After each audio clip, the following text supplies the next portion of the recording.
En 654 déjà, le nom du village existait. Senef, autrement dit voie d'eau. Et ici de l'eau, il y en a partout. Charleroi reliait Bruxelles par un canal qui acheminait à la capitale tout son charbon.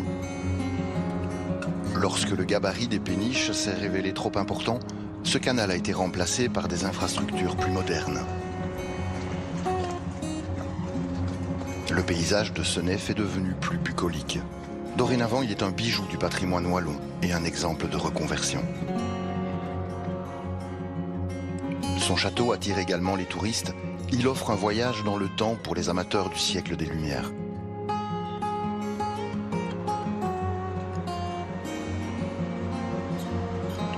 L'église des Saint-Cyr et Julite est imposante, tout en briques et calcaire. Elle date du 19e siècle. Sitôt la porte poussée, c'est une surprise. L'ambiance est différente. L'ancienne horloge du clocher y rythme encore le temps. Et puis il y a le coin baptisé par les paroissiens, le Petit Paradis, un lieu de piété populaire où sont vénérés différents saints. Derrière les vitrines, un petit trésor local est composé d'objets de culte dont les plus anciens datent du XVe siècle. Dans une chapelle, un vitrail rappelle le martyre de Sainte Julite et de son fils Saint-Cyr. Aujourd'hui, il veille encore sur la prière de ceux qui poussent la porte de l'église.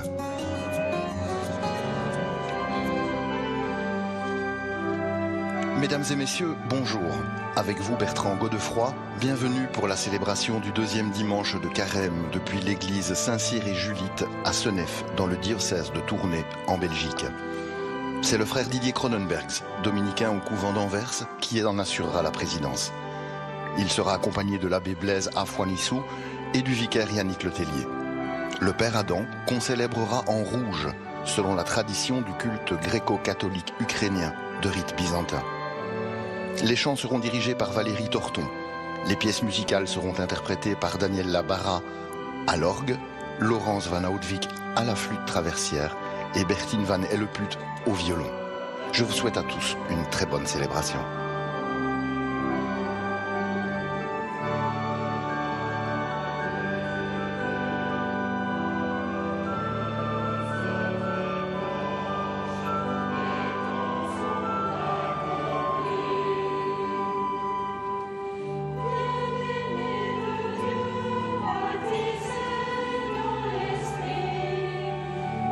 Formons un peuple marqué par l'exemple.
Et nous sommes rassemblés ce matin au nom du Père et du Fils et du Saint-Esprit.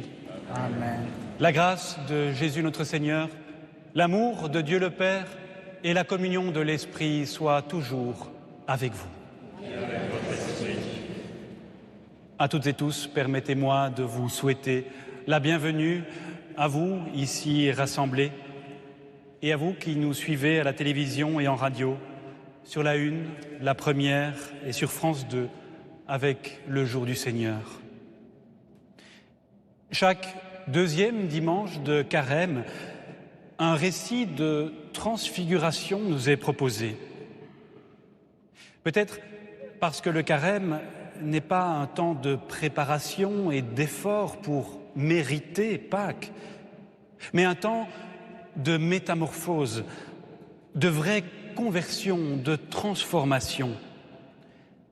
Il s'agit peut-être de découvrir, de redécouvrir des moments où, dans la banalité de notre quotidien, nous parvenons finalement à nous relever.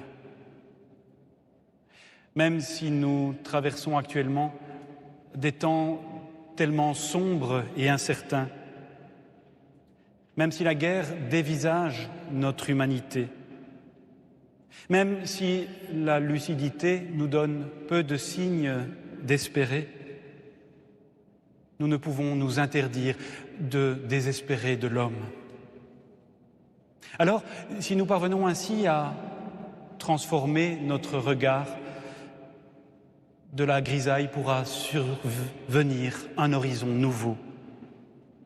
Pour qu'une telle espérance soit sincère et vraie, confions-nous à la miséricorde de Dieu et accueillons sa tendresse et son pardon.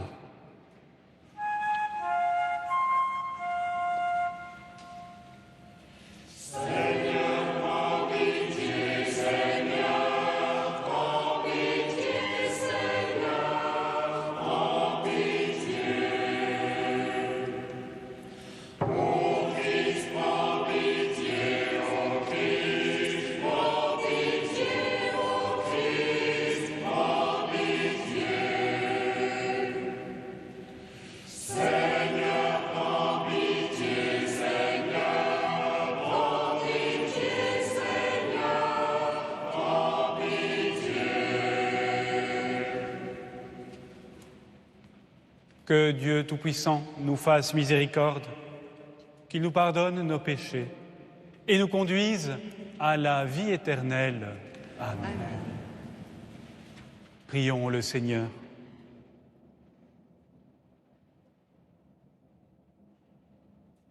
Dieu notre Père, tu veux en Jésus, ton Fils, nous manifester tout ton amour.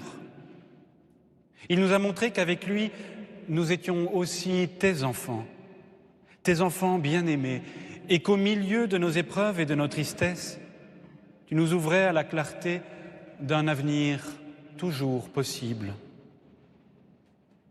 Fais-nous trouver dans ta parole les vivres dont notre foi a besoin, et nous aurons le regard assez pur pour discerner ta gloire. Nous te le demandons par Jésus le Christ, notre Seigneur. Amen. Lecture du livre de la Genèse. En ces jours-là, le Seigneur parlait à Abraham dans une vision. Il le fit sortir et lui dit : « Regarde le ciel et compte les étoiles si tu le peux. » Et il déclara : « Telle sera ta descendance. » Abraham eut foi dans le Seigneur, et le Seigneur estima qu'il était juste.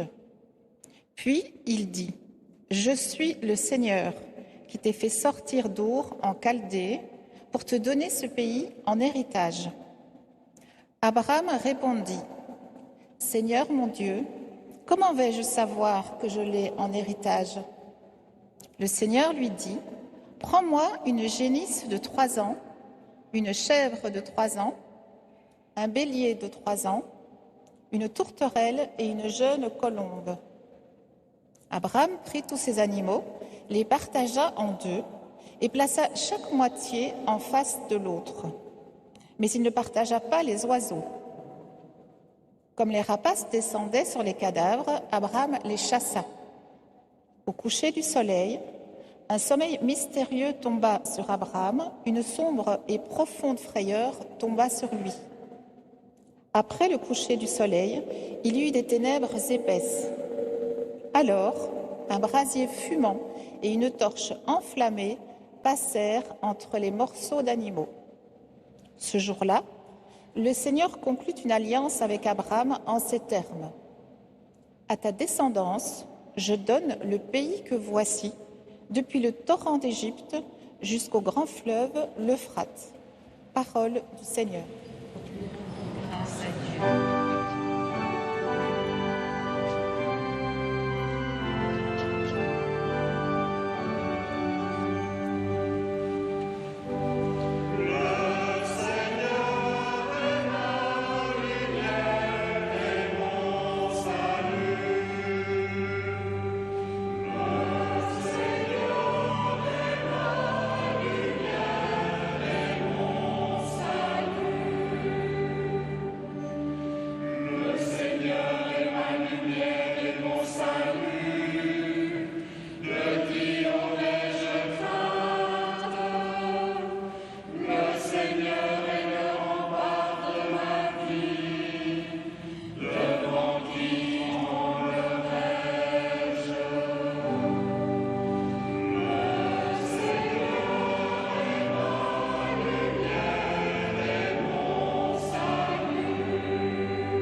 Lecture de la lettre de saint Paul apôtre aux Philippiens.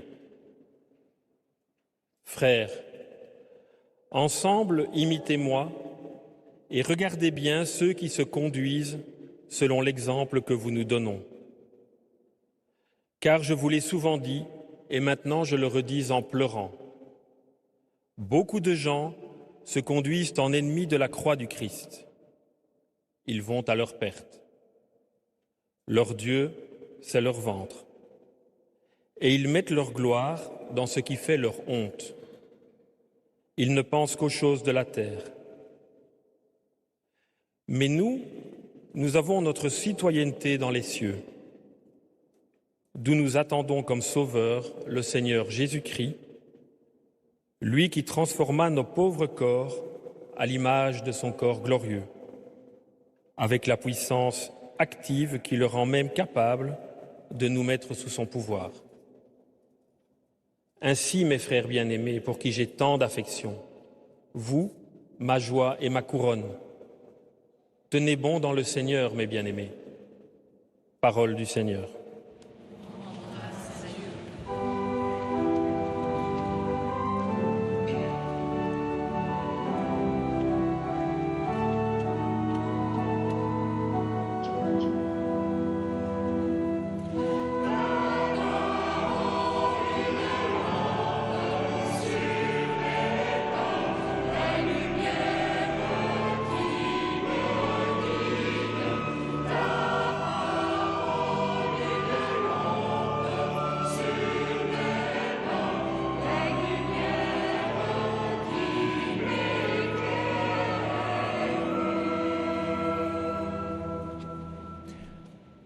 De la nuée lumineuse, la voix du Père a retenti. Celui-ci est mon Fils bien-aimé, écoutez-le.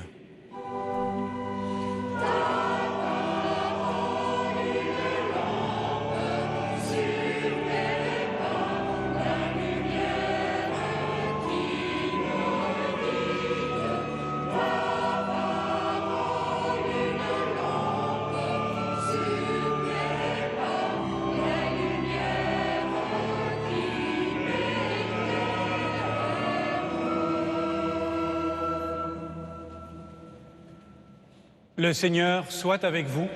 Et avec votre esprit. Évangile de Jésus-Christ selon saint Luc. En ce temps-là, Jésus prit avec lui Pierre, Jean et Jacques, et il gravit la montagne pour prier. Et pendant qu'il priait, l'aspect de son visage devint autre, et son vêtement devint d'une blancheur éblouissante. Voici que deux hommes s'entretenaient avec lui. C'étaient Moïse et Élie, apparus dans la gloire. Ils parlaient de son départ qui allait s'accomplir à Jérusalem. Pierre et ses compagnons étaient accablés de sommeil, mais restant éveillés, ils virent la gloire de Jésus et deux hommes à ses côtés. Ces derniers s'éloignaient de lui quand Pierre dit à Jésus : « Maître, il est bon que nous soyons ici. Faisons 3 tentes, une pour toi, une pour Moïse, une pour Élie. » Il ne savait pas ce qu'il disait. Pierre n'avait pas fini de parler qu'une nuée survint et les couvrit de son ombre. Ils furent saisis de frayeur lorsqu'ils y pénétrèrent. Et de la nuée, une voix se fit entendre. « Celui-ci est mon Fils, celui que j'ai choisi. Écoutez-le. » Et pendant que la voix se faisait entendre, il n'y avait plus que Jésus, seul. Les disciples gardèrent le silence.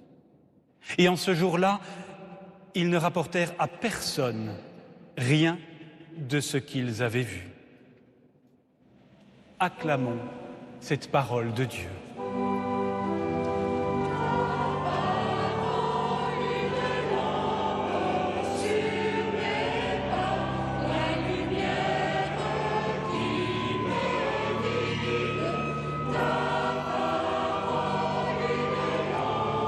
C'est maintenant le frère Didier Cronenbergs, dominicain au couvent d'Anvers en Belgique, qui va prononcer l'homélie.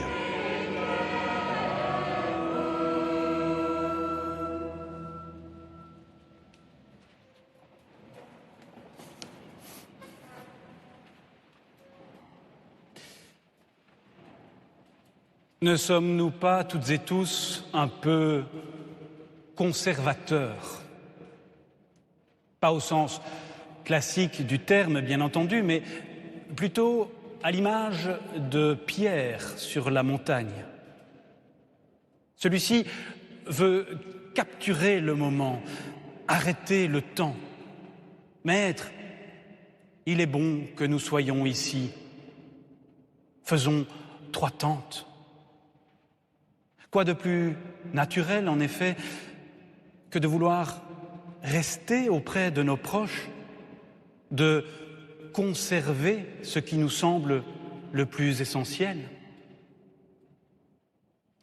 Juste avant de gravir la montagne, Jésus vient d'annoncer à ses disciples sa passion, ses souffrances, sa mort, en concluant par cette sagesse toute paradoxale: celui qui veut conserver sa vie la perdra.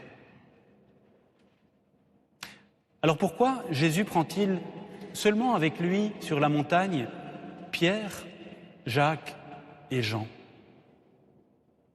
Précisément parce que ce sont les 3 disciples qui, tout au long de l'Évangile, auront du mal à entendre, à saisir une telle annonce. Ils veulent préserver, conserver leur vision de Dieu, celle d'un Messie triomphant, d'un roi de gloire. Jésus vient pourtant de l'annoncer. Il n'y a pas de vie vraiment ressuscitée sans une certaine mort assumée, sans un échec traversé. Alors avouons que nous sommes comme Pierre, Jacques et Jean. Dans nos vies, il y a en effet tant d'histoires, de projets ou de personnes dont nous ne parvenons pas à faire le deuil. Acceptons-nous vraiment que des proches suivent un autre chemin que celui que nous voulons qu'ils prennent? Arrivons-nous à aimer en vérité sans nous agripper? À faire confiance sans la sécurité de preuves? Pour intégrer cette dynamique, les textes de ce jour nous invitent dans le silence et la prière à transfigurer nos vies. Il s'agit de transformer nos regards, les regards que nous posons sur nos histoires, en y intégrant peut-être ce que nous avons parfois tant de mal à intégrer, à accepter. Car nos regards constituent vraiment la réalité qui nous entoure. Un visage n'existe-t-il pas pleinement, vraiment, pour les yeux qui le regardent? Un regard aimant ne rend-il pas une personne aimée? Alors bien sûr, il y a les regards de peur, de suspicion qui dévisagent, qui défigurent, mais il y a aussi tous ces regards, les vôtres, le mien peut-être, qui peuvent transfigurer le monde, qui n'enferment pas dans une histoire passée, mais qui ouvrent, qui offrent un avenir possible. Oui, parler de transfiguration, c'est prendre ainsi de la hauteur et voir au-delà des apparences. Regarde le ciel, dit le Seigneur au vieil Abraham, l'invitant à sortir de sa tente. Ne regarde pas ce passé que tu connais, ne t'y réfugie pas peut-être, mais accepte qu'un futur plus fécond que tu as imaginé est possible, s'offre à toi. Pour cela, il s'agit de devenir, comme le dit saint Paul, des citoyens des cieux. Des hommes et des femmes dont les regards offrent dans ce monde des relations, un espoir qui ne sont pas du monde. Les citoyens des cieux ont compris que la vie ne se gagne qu'à mesure où elle se partage, où elle se donne. Ils témoignent par leur style et leur foi que l'échec peut être traversé. Les citoyens des cieux laissent transparaître parce qu'ils sont une espérance qui n'est pas de ce monde. En ce sens, ils ne se conduisent pas en ennemis de la croix, mais regardent avec les yeux de Dieu ce qui est si difficile à assumer aux yeux du monde, l'échec, la souffrance, le deuil. Les citoyens des cieux, vous et moi, transfigurent ainsi notre monde. Ils l'aiment et le regardent autrement, en ne le réduisant pas à son inhumanité. Alors, pour vivre humblement, concrètement, cette citoyenneté des cieux, il s'agit d'abord de nous rendre sur notre propre montagne intérieure pour prier. Il s'agit d'abord d'éteindre en nous les mots les paroles, les discours. La prière n'est pas là pour nous donner à comprendre, mais pour nous aider à accepter, à accueillir notre fragilité, notre finitude. Et au-delà de nos confessions, la prière nous invite à montrer notre vrai visage. Notre vrai visage à celui-là seul à qui nous pouvons le montrer et être transparents, à Dieu. Lorsque nous prions, il ne s'agit pas de parler, mais de laisser parler l'Esprit en nous. Une telle prière nous donnera alors la force de quitter ce à quoi nous nous accrochons ici-bas pour le redécouvrir autrement en Dieu. Vécue ainsi, la prière n'aura pas pour but de changer les événements de notre vie, mais nous transformer, nous transfigurer afin de traverser autrement les événements de nos vies. En ce sens, la prière ne change rien, mais elle transforme tout. Voilà la mission des citoyens des cieux. Dans la prière, transformer notre regard sur nous-mêmes, sur nos proches et peut-être aussi sur Dieu.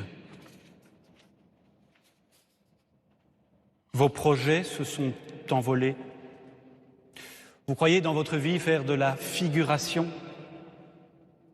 la tendresse a déserté peut-être votre foyer. Par la prière, si vous acceptez que quelque chose change et meurt peut-être en vous, vous trouverez de nouvelles raisons de croire en vous, de renaître, de tenir debout. Vos proches ne vous montrent peut-être plus leur vrai visage. Plus vous vous agrippez à eux, plus ils s'éloignent. Il s'agit peut-être de lâcher prise pour qu'ils suivent, comme Jésus, leur propre destinée. En transformant votre regard sur eux, vous trouverez dans la prière et dans le silence des forces nouvelles d'espérer en eux. Et enfin, vous avez peut-être perdu la face, la honte, la colère ou la culpabilité vous envahissent. Il s'agit de redécouvrir votre vraie identité, votre citoyenneté des cieux, en acceptant le regard tendre que Dieu pose inconditionnellement sur vous et sur les autres. Tu es mon fils, ma fille bien-aimée. Le regard aimant de Dieu fera de vous une personne aimée. Et par votre prière, vous trouverez le courage d'aimer et peut-être même de pardonner. Amen.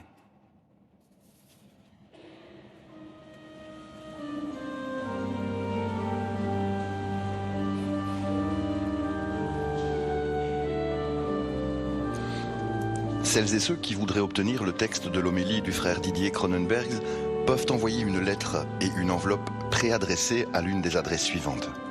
Pour la Belgique, service des messes télévisées, rue de la Linière 14, 1060 Bruxelles. Pour la France, Jour du Seigneur, 45 bis rue de la Glacière, 75 013, Paris. Cette homélie est d'ores et déjà téléchargeable sur le site www.catobel.be.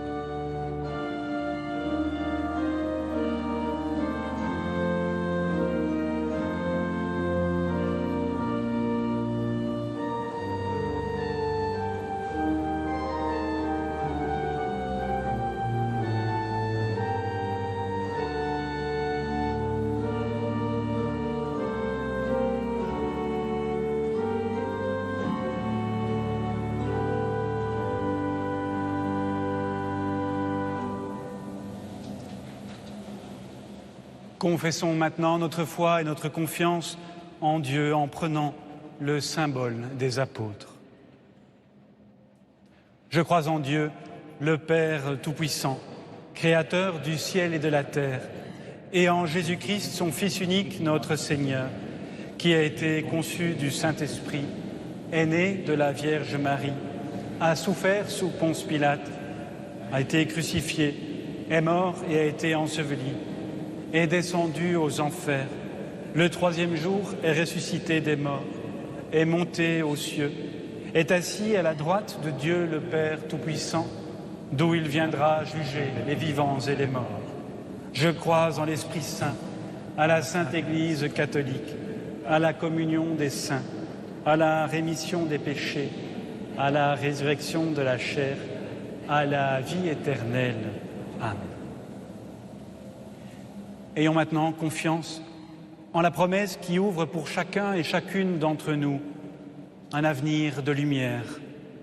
Prions pour que Dieu accorde à son humanité la joie de la paix et de son salut. L'Église cherche à se renouveler, à se remettre en question et à se transformer pour être davantage conforme à Jésus et à son message.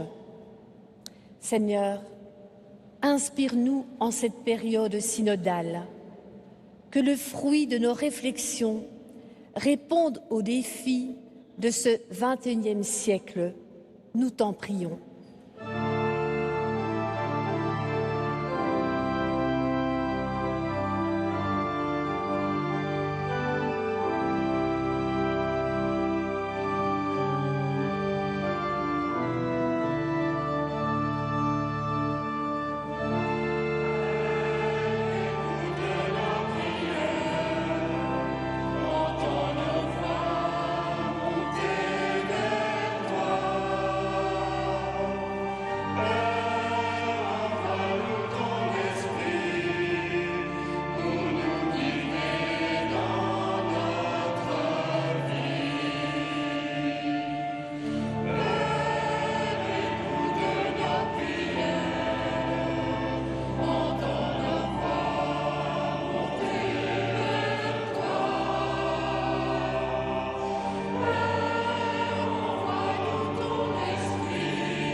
Seigneur, tu transformeras nos pauvres corps à l'image de ton corps glorieux.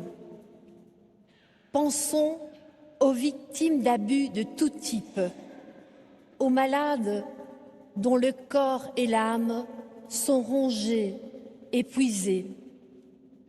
Que ces multiples détresses suscitent, durant ce carême, des actes concrets d'aide et de reconnaissance. Seigneur, nous te prions.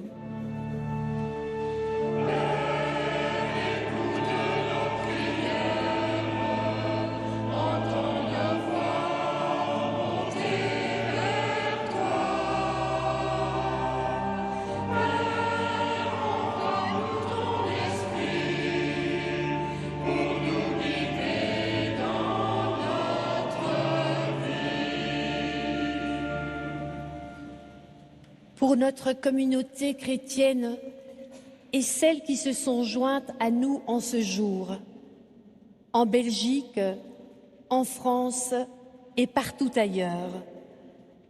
Que toutes et tous nous réunions de ta lumière auprès de ceux que nous rencontrons. Seigneur, nous te prions.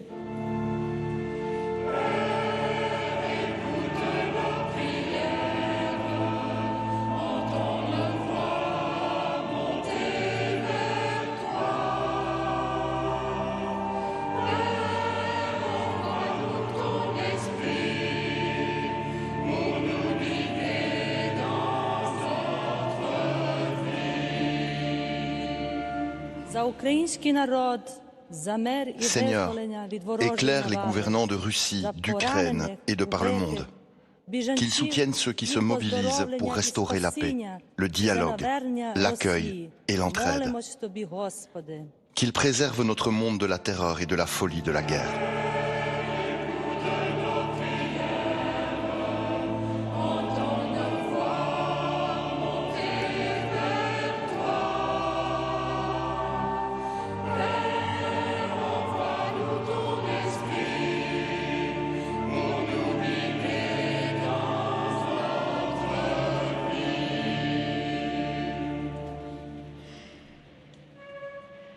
Et dans un moment de silence maintenant, en communion avec toutes les victimes de la guerre, en communion particulière avec les Ukrainiens de cette assemblée, prions.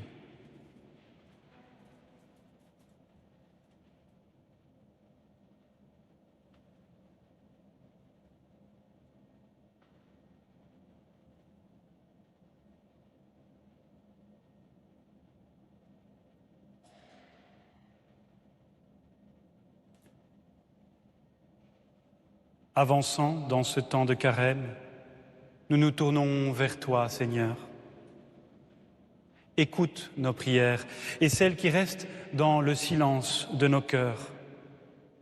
Garde-nous du désespoir et de l'indifférence, pour qu'avec toi nous soyons témoins de ce Dieu qui nous aime maintenant et pour les siècles des siècles. Amen.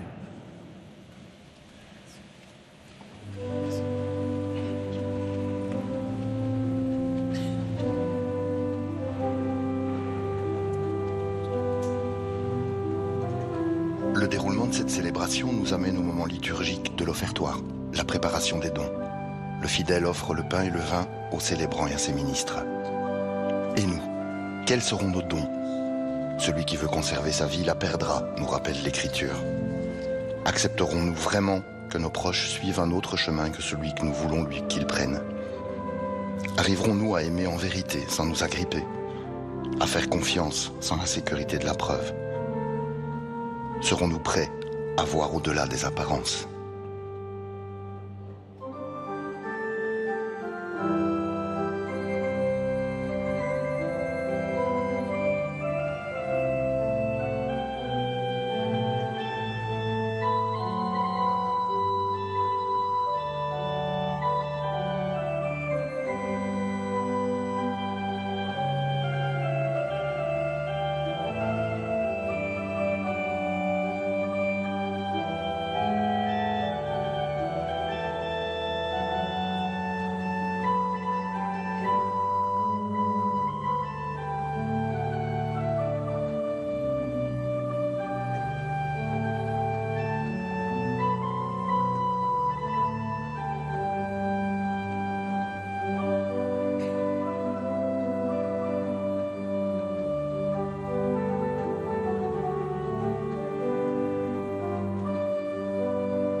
Prions ensemble au moment de présenter l'offrande de toute l'Église.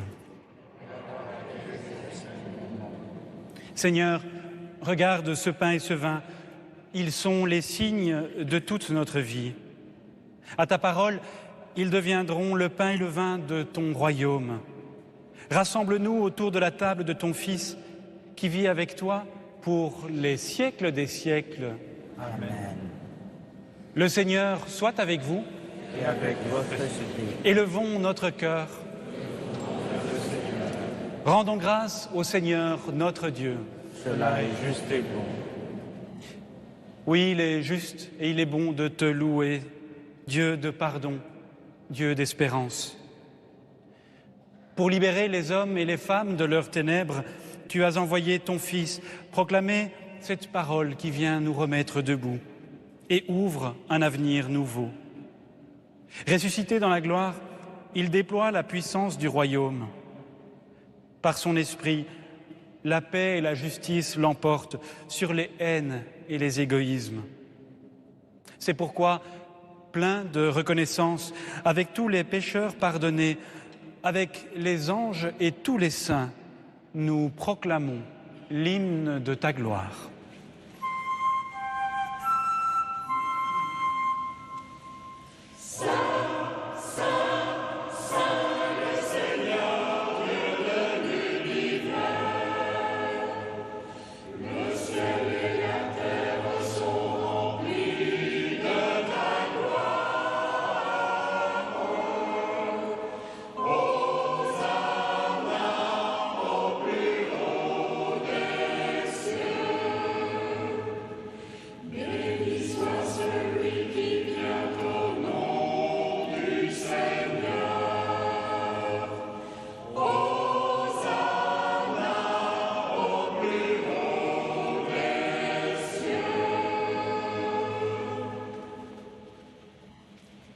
Toi qui es vraiment saint, toi qui es la source de toute sainteté, Dieu notre Père, nous voici rassemblés devant toi.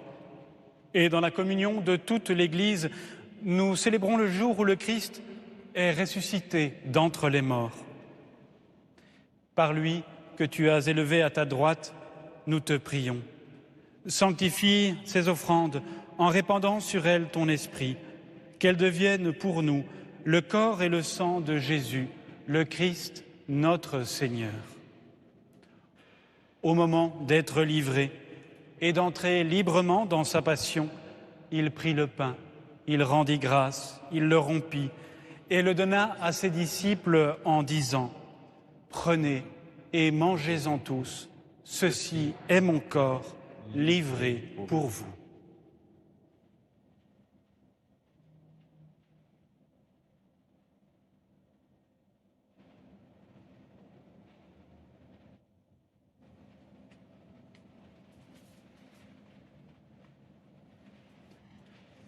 De même, à la fin du repas, il prit la coupe.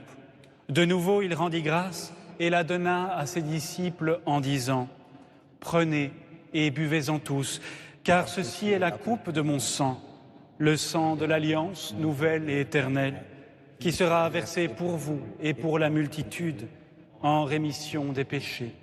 Vous ferez cela en mémoire de moi. »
En faisant ainsi mémoire de la mort et de la résurrection de ton Fils, nous t'offrons, Seigneur, le pain de la vie et la coupe du salut. Et nous te rendons grâce, car tu nous as estimés dignes de tenir devant toi pour te servir. Humblement, nous te demandons qu'en ayant part au corps et au sang du Christ, nous soyons rassemblés par l'Esprit Saint en un seul corps. Souviens-toi, Seigneur, de ton Église répandue à travers le monde. Fais-la grandir dans ta charité, en union avec notre pape François, notre évêque Guy et tous les évêques, les prêtres et les diacres. Souviens-toi aussi de nos frères et sœurs qui se sont endormis dans l'espérance de la résurrection. Et souviens-toi dans ta miséricorde de tous les défunts, accueille-les dans la lumière de ton visage.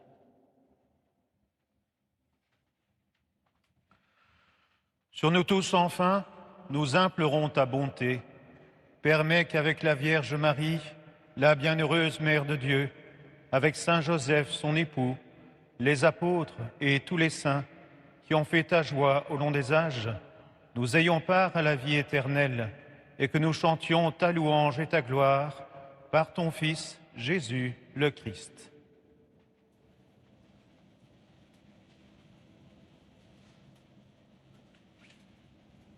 Par lui, avec lui et en lui, à toi, Dieu le Père Tout-Puissant, dans l'unité du Saint-Esprit, tout honneur et toute gloire pour les siècles des siècles. Amen. Et comme nous l'avons appris du Sauveur, comme fils et filles d'un même Père, ensemble nous osons dire: Notre Père, qui es aux cieux, que ton nom soit sanctifié, que ton règne vienne, que ta volonté soit faite sur la terre comme au ciel. Donne-nous aujourd'hui notre pain de ce jour. Pardonne-nous nos offenses, comme nous pardonnons aussi à ceux qui nous ont offensés. Et ne nous laisse pas entrer en tentation, mais délivre-nous du mal. Oui, délivre-nous de tout mal, Seigneur, et donne la paix à notre temps. Soutenus par ta miséricorde, nous serons libérés de tout péché, à l'abri de toute épreuve, nous qui attendons que se réalise cette bienheureuse espérance, l'avènement de Jésus-Christ, notre Sauveur. Car c'est à toi qu'appartiennent le règne, la puissance et la gloire pour les siècles des siècles. Seigneur Jésus, tu as dit à tes apôtres: je vous laisse la paix, je vous donne ma paix. Relevez-vous, n'ayez pas peur. Ne regarde pas nos péchés, mais la foi de ton Église.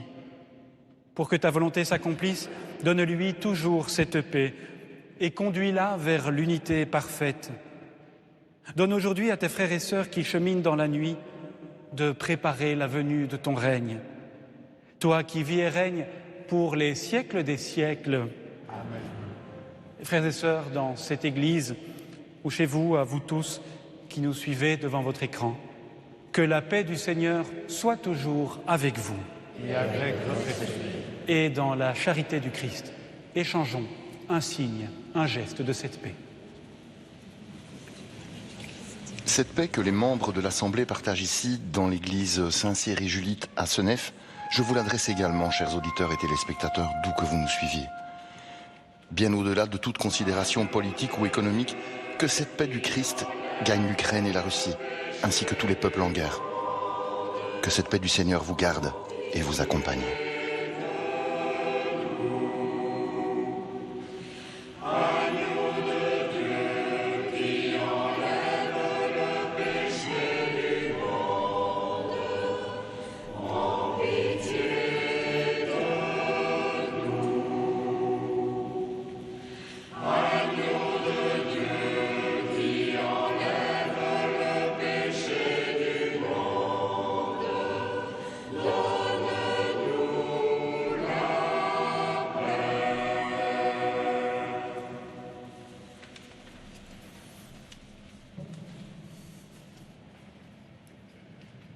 Voici l'agneau de Dieu. Voici celui qui enlève le péché du monde.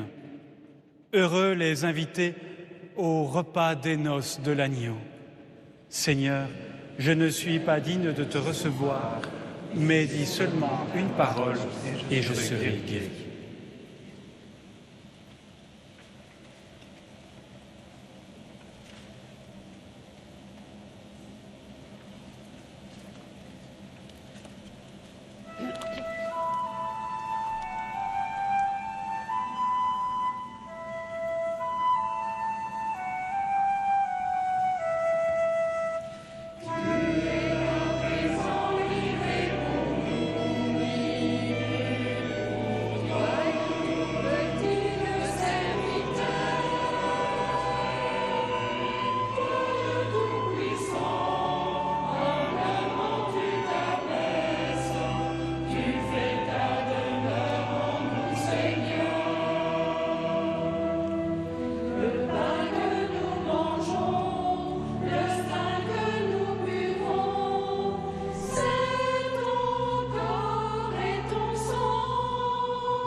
Achevons notre prière.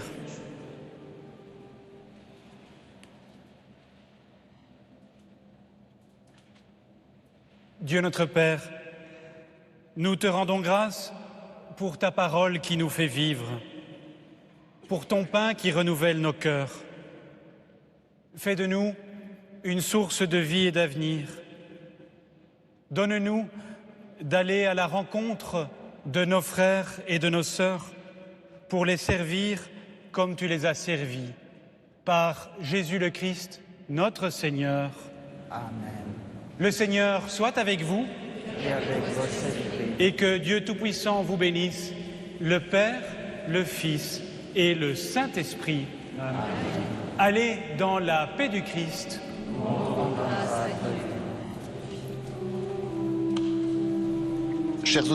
Chers auditeurs, vous avez suivi la célébration du deuxième dimanche de Carême depuis l'église Saint-Cyr et Julite à Senef dans le diocèse de Tournai en Belgique. Avec vous, c'était Bertrand Godefroy, au nom de toutes les personnes qui ont préparé cette célébration. Merci pour votre présence et votre soutien.